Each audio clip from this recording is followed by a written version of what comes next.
अपर मैनपुरी से कैबिनेट मंत्री जयवीर सिंह का बयान। पश्चिम बंगाल में टीएमसी द्वारा बाबरी मस्जिद बनवाए जाने पर बोले जयवीर सिंह। आरएसएस प्रमुख मोहन भागवत का बड़ा बयान।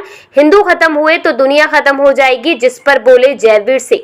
वाराणसी कोर्ट ने राहुल गांधी को 18 दिसंबर को हर हाल में कोर्ट में उपस्थित होने का आदेश दिया। भगवान राम को काल्पनिक बताए जाने वाले केस में दिया गया आदेश, जिस पर बोले जयवीर सिंह।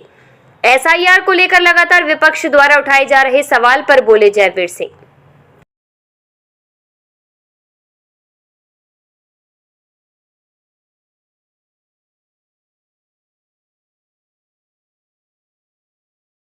टीएमसी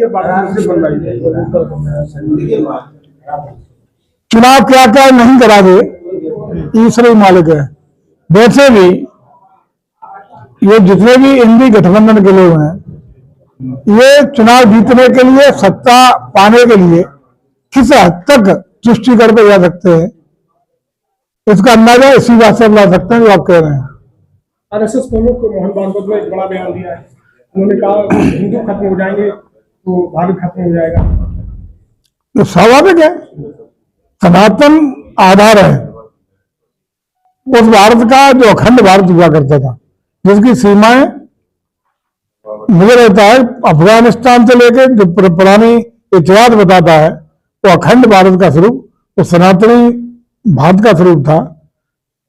और उस स्वरूप के बाद कितने कितने भारत ने टुकड़े वेले हैं, दौर वेले हैं, आपत्तियां विपत्तियां वेली हैं, लेकिन आज जिस रूप में है, ये स्वरूप मजबूत रहे, विखंडित रहे, एकता के साथ निरंतर तरक्की का मार्ग प्रशस्त करे, विकसित भारत बने।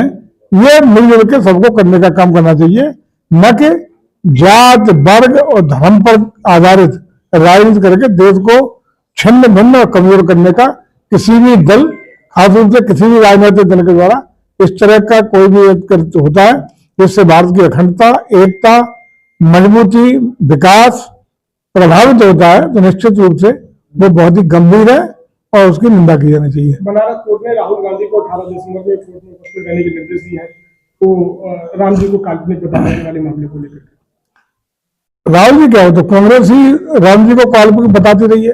सुप्रीम कोर्ट में जब सत्ता में थी कांग्रेस, उस समय भी इन्होंने जो शपथ पत्र दिया था माननीय उच्चतम न्यायालय में, तब भी जो राम सेतु है उसको काल्पनिक बताने का काम किया था।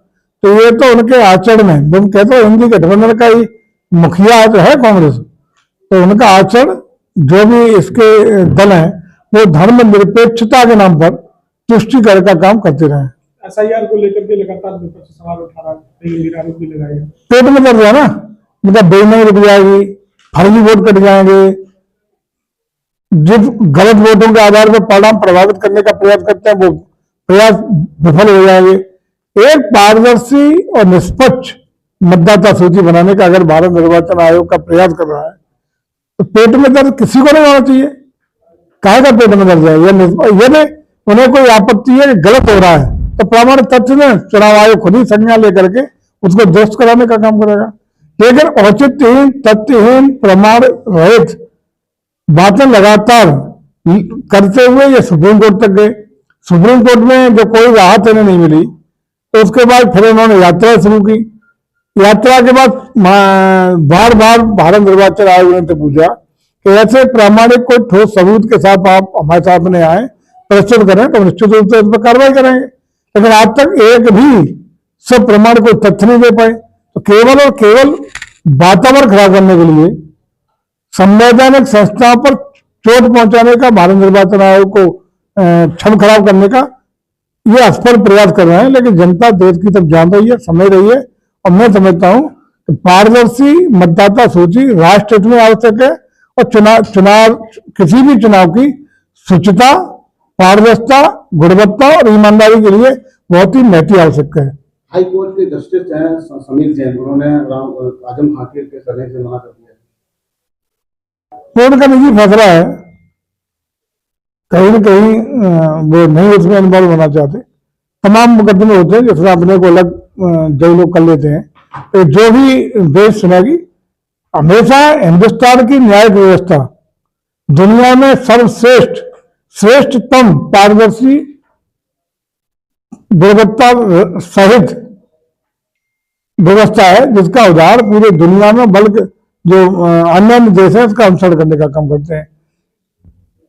हमारी न्यायपालिका बिना किसी राजनीतिक, सामाजिक, आर्थिक या भौगोलिक दृष्टि से निर्णय नहीं देती, बल्कि तथ्यों, साक्ष्यों, प्रमाणों, सबूतों के आधार पर अपना निर्णय वास्तविकता के आधार पर न्याय को सर्वोपरि रखते हुए, उसको दृष्टि रखते हुए निर्णय लेती है।